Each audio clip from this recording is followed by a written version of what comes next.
Hello and welcome to Faux News. I'm your host, Bo Hughes. We need to talk about the Piers Morgan Nick Fuentes interview. Unfortunately, this one can't go untouched. Let's get into this. Nick Fuentes is someone that myself, like many people, has come across their radar over the course, in my case, over the last year. I've seen a lot of his videos and clips. Before I get into that, I want to say the following, and that is that a lot of people like Piers Morgan and these talking heads, well, just people in society in general, think that people even listening to Nick Fuentes is something that should not be going on. He should be completely canceled, and people should not be able to access his podcasts and his media. I vehemently disagree with that. I'm a free speech purist for the most part. The only exception to that is when if you make a bomb threat or an actual legitimate, very clear threat, you can't have that type of thing going on. Beyond that, I view this current fixation that society has been in for a number of years now on rhetoric and the things people say. I view it as sort of the feminization of society that we see. We can get into that in a second, but that's really what I see, and I think it's way out of control. People need to learn how to grow a little bit thicker skin and deal with their feelings.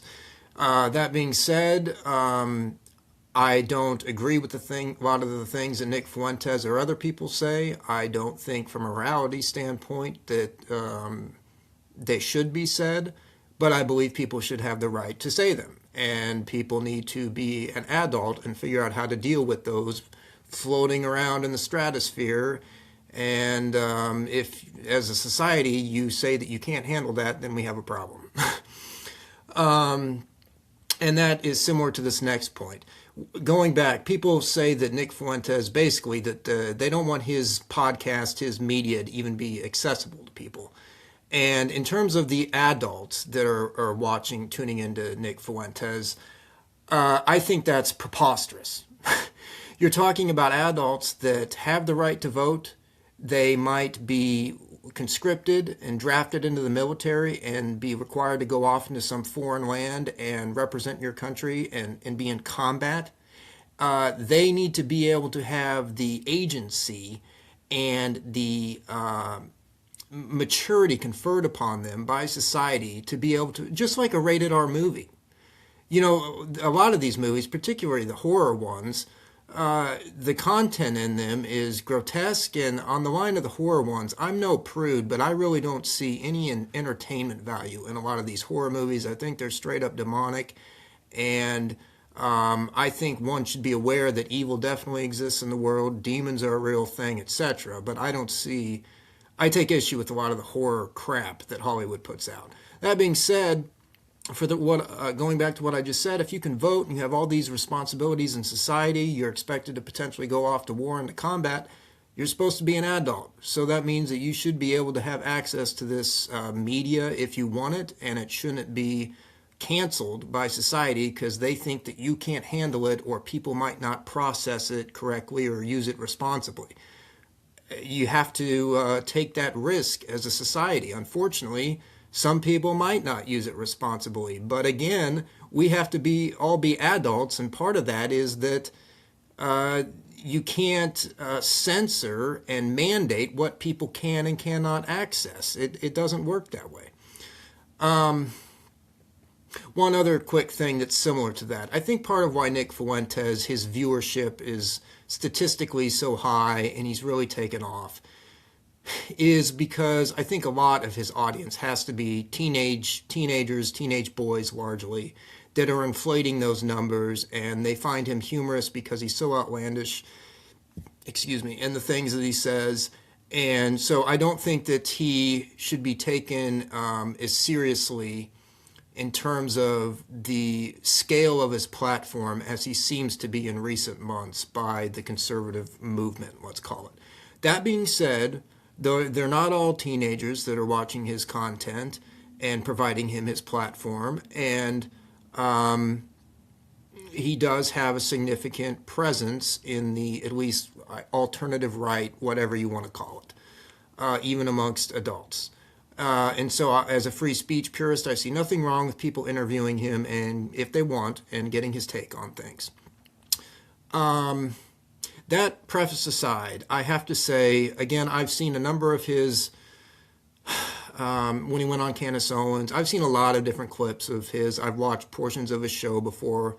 And he's really this divisive figure, and I think a lot of people feel this way because when Elon Musk came out recently and said that he thinks he's a Fed, I kind of agree with that because I think that either he's a Fed or he's on the spectrum, and he's got some mental issues because he can be so intelligent at times and in some areas, but then come back and say these things that, again, if he's not a Fed and he doesn't have mental issues, he knows are just not only inappropriate, but completely ridiculous. I mean, and that was on full display on Piers Morgan.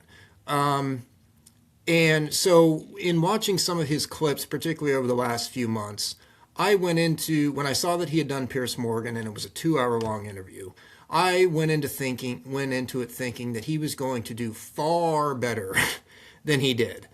And quite in short, he made such an ass of himself on Piers Morgan that I almost kind of feel bad for him because, in my opinion, he absolutely humiliated himself, and I think you will see his platform reduce after that. He made a buffoon of himself in many, many ways, and it was a 2-hour long spectacle. It was a disaster. And I was surprised that he was not able to debate and present himself a lot better than he did. It kind of brings me back to this notion of, is he a troll? I mean, like, is he one of these people that just says ridiculous things because he thinks that's going to get him more viewership and therefore money? Is he a Fed? Is he like been planted to try and infiltrate the alt-right, the white nationalists, or whatever you want to call it? That always has been at the very top of like the FBI's priorities, is trying to suppress those movements and keep them down. I mean, we can go all the way back to like Waco and the Oklahoma City bombings, etc.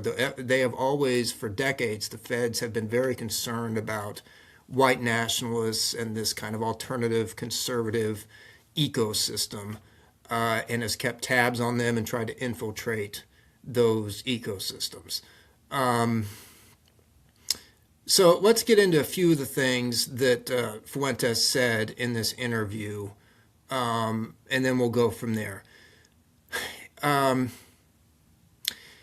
It's kind of hard to pick out what was the worst, most ridiculous thing that he said in that interview, because they're so bad that it's hard to put them on a scale. I mean, when he comes out and he says that all black people should be imprisoned, and then he actually, it's one thing when you're shooting off your mouth on your own show and you can say potentially, oh, I was joking or whatever. You shouldn't make a joke like that, really, but that's one thing. But then when you go on Piers Morgan, you actually defend that? Like, zero credibility, and that's why this trolling and are you a Fed comes up, because I don't understand how you can go on there and present that as like your debate. That's all you're bringing to the table. That's just you don't even know where to begin with remarks like that. I thought another thing that was very poor on Nick Fuentes' part is, this is one aspect. I haven't come across many of his clips in regard to this, but this sort of Holocaust denial aspect of things that Piers Morgan brought up. To me, watching him with Piers, it was very obvious, I thought, that when Morgan brought up the fact that the Nuremberg trials, there is actual documentation of what the number of people killed in the Holocaust was. We have the records, the receipts, as people like to say. And it was at Nuremberg. You know, this is established fact. There's a lot of physical evidence for this, and therefore you can't refute it. I think Nick Fuentes was not aware of those facts, that aspect of this conspiracy theory. And he felt himself backed into a corner a little bit, which is why I felt that he kind of subtly retracted his views on that a little bit and went along with the idea that, yes, indeed, the Holocaust did kill 6 million Jews, and then even overcompensated by stating numerous times that he, in his personal view, thought the figure was inflated, that it could very likely be more than that. I thought that was sort of an unusual exchange where I thought that he was backed into a corner and really looked kind of like an idiot. Let's see, going down the list. It really irritates me when not just Fuentes, but anyone, they come out and they say that they're a Christian, and then they have such hatred and angst. Those two things are not compatible.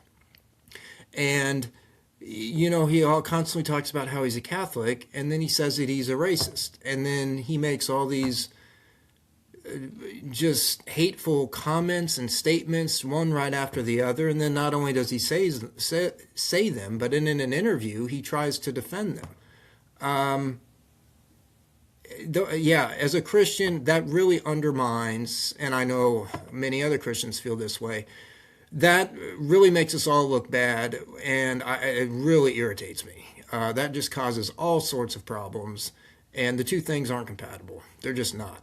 Which, of course, is also why, in my personal opinion, I think Christianity started losing a lot of credibility in society, going back to like the Civil Rights Movement, when people's brains started finally working right and the light went off, and they're like, gee, I mean, particularly when you take the South, the Bible Belt, for instance, they're like, this is the region of the country that espouses that they're like the most biblically sound or evangelical, and yet they're the most hate-filled, that they're literally like telling people that they have to go drink at separate water fountains and, have no equal rights in society. You got the KKK, you got all this horrible stuff going on, supported most strongly by the people you could argue are saying they're the most religious, the most Christian.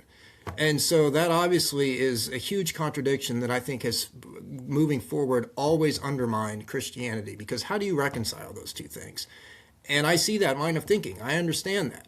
I agree with that they don't reconcile. What I don't like about that is that, unfortunately, I think that has really led to the bottom falling out of Christianity, particularly in America, and why it's been removed from the public sphere and come under attack in so much in the last several decades, much overall, I would say, to the detriment of society. Now, let's, one other thing. So we talked about the Holocaust. We talked about racism in terms of this Nick Fuentes interview. One thing that he brought up is the whole female issue. I don't know how else to term that. That, however, is an interesting one. And this is something probably for a more extensive separate conversation, but I would like to pose a few questions to the audience. And I will say myself, so many of these things are so deeply ingrained at a root fundamental level in society, the society in which you're raised from your earliest memories and psychological development. You just assume that they're true and that yes, that is like gospel. It's irrefutable fact. These are the way things are because they're supposed to be this way. And what I would like to say, where I'm going with that is, I'll give some examples. So Germany, January 1st of this year, is going to have, they've reinstated mandatory conscription to try and increase their defense forces.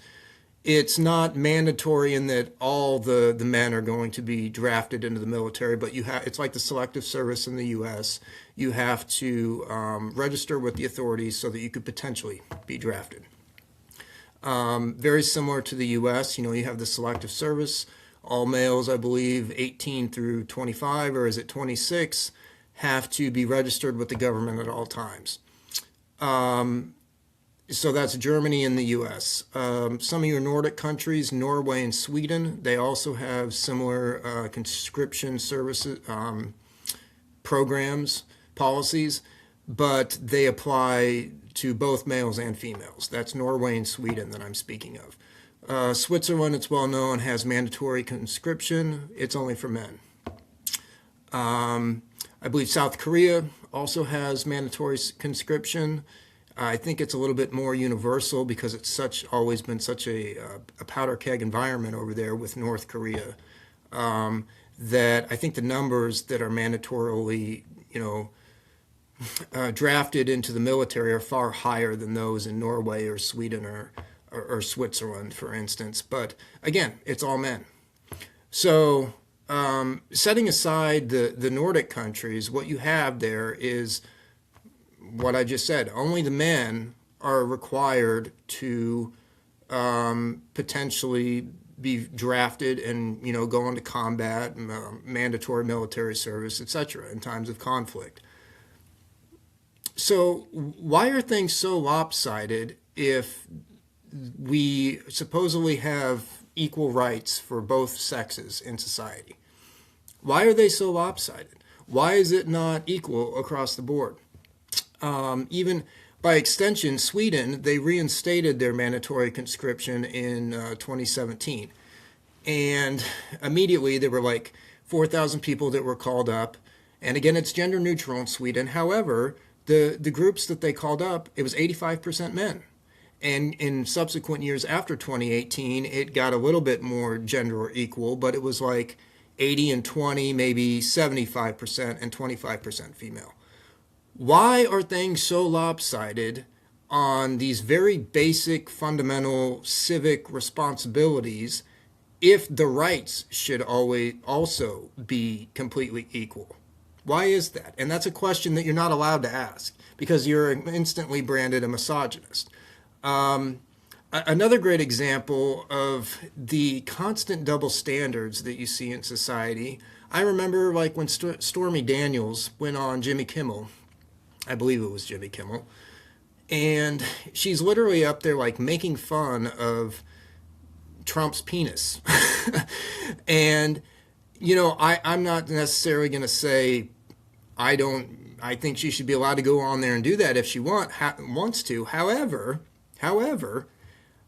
we all know that if a man went on a TV show and literally like made fun of any woman, even if it was like Hillary, who a lot of people love to hate, made fun of their genitalia, he would probably be like, his life would be over. He would be cancel cultured from here to eternity. I don't see that working out any other way. I don't.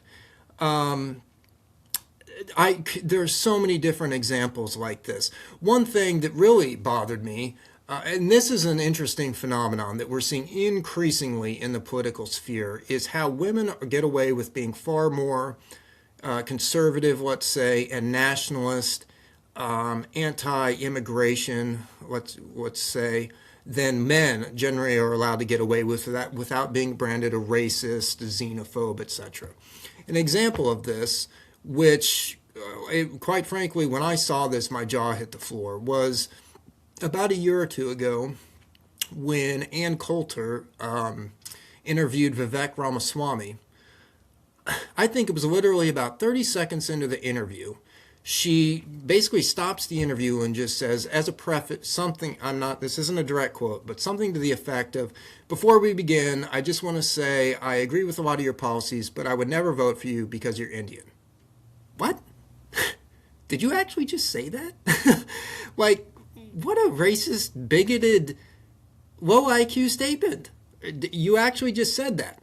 And it's this double-edged sword because in some ways, this ridiculously always politically correct society that we have constructed, it's kind of refreshing when you actually hear someone cut the bullshit for once and really give their true views and tell it as they see it. That being said, you're a racist, and I can't believe that you just said that. And going back to this double standard notion, if a man had said that, if Tucker Carlson had said that to Vivek, the fallout would have been immense. The blowback would have been nuclear bomb level. But I think she completely, largely emerged from that unscathed, completely unscathed. Why? Because she's a woman. I'm telling it like it is right now. That's the truth. They are the level of accountability that is expected of them, both by themselves and other these frequently spineless men, is oftentimes next to nil. There is very little accountability. And when you, like myself, when you call it out like that, of course, the favorite tactic is to then attack you and say, oh, you have a problem with women. That's always the go-to to try and emasculate you. Basically say you've got no balls or you got small balls. No. Actually, the real truth is the real men are the ones that see through all the bullshit and have the spine and the balls to call it out when it's there. And it frequently and increasingly so is there. That is reality. But and then when you have people like Nick Fuentes, sort of like how he undermines the Christian movement, when he comes out and says some of the things that he says in terms of women, it undermines that because he does seem like a little bit of someone that does have a little bit of a woman problem, I would say. And that, I think, it might have been when they were talking about women where he particularly just came off as like, he sounded like someone in junior high. I couldn't believe the way he talked about that. And a lot of the things he said were just completely not true. I think, women are getting fat and like all this stupid stuff. It's like, I feel like I'm listening to like an 11-year-old talk. What are we doing here? And I don't even think that's true. I think actually the exact opposite is true. I think gym culture and this, like, I would say at this point, fitness obsession that we have seen taken over Western society in the last 2 decades. You want people to be healthy and stuff like that.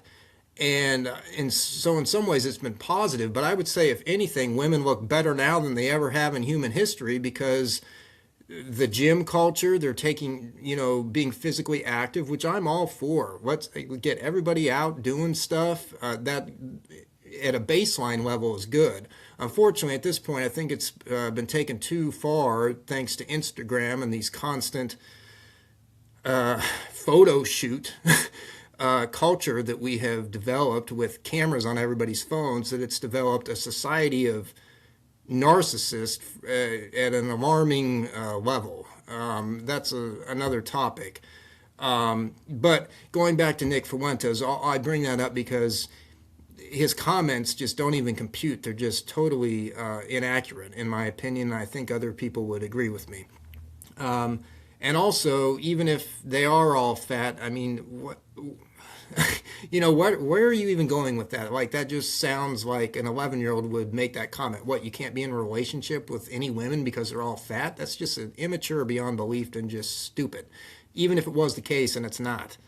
And also inherent in that comment is that everything is based on looks and appearance and not like personality or wanting to be in a relationship, period, which is just stupid. I think that for the most part kind of encompasses the whole interview and summarizes it. Again, it was so bad that in some ways I feel bad for him because I don't see this working out well for him going from here. But maybe that's a good thing because if he actually believes the things that he says and he's not a troll or he's not a fed or whatever, then yeah, myself as a conservative, despite the fact that I think you have an out-of-the-box standpoint thinking capacity and therefore bring some good ideas, or at least get some people talking about some things that otherwise were not talked about, has some positives to it. Overall, I don't want you associated with the conservative movement. Now, I'm not a cancel culturist. I believe that's an immature and, quite frankly, feminist mindset. Like, oh, you're not nice enough, so you can't play with us. No, I'm not saying that.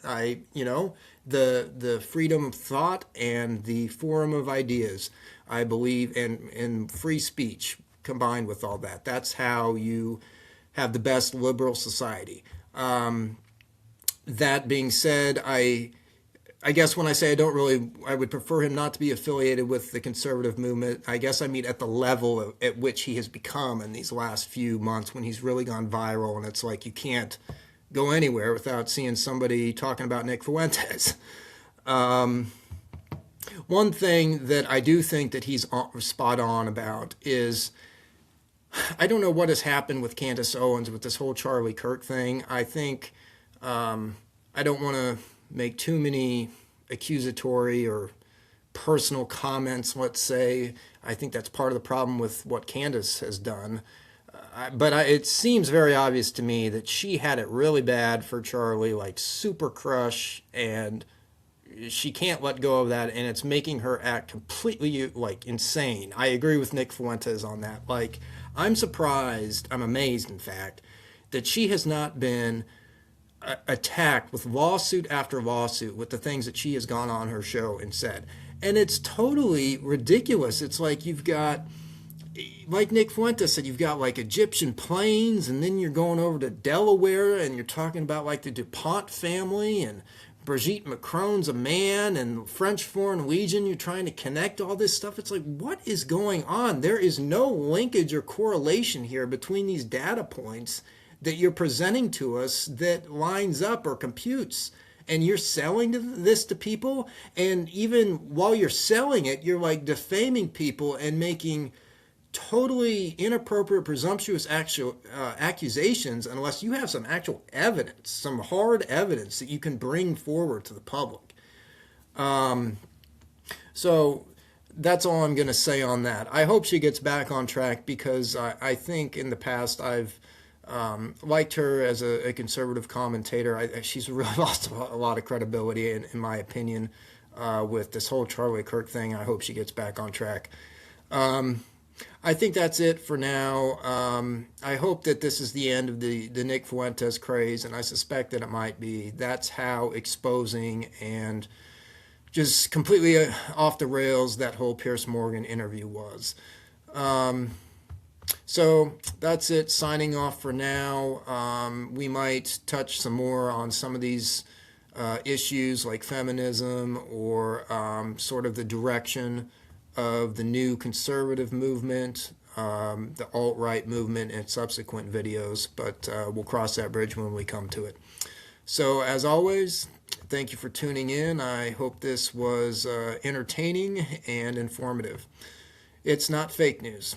It's faux news.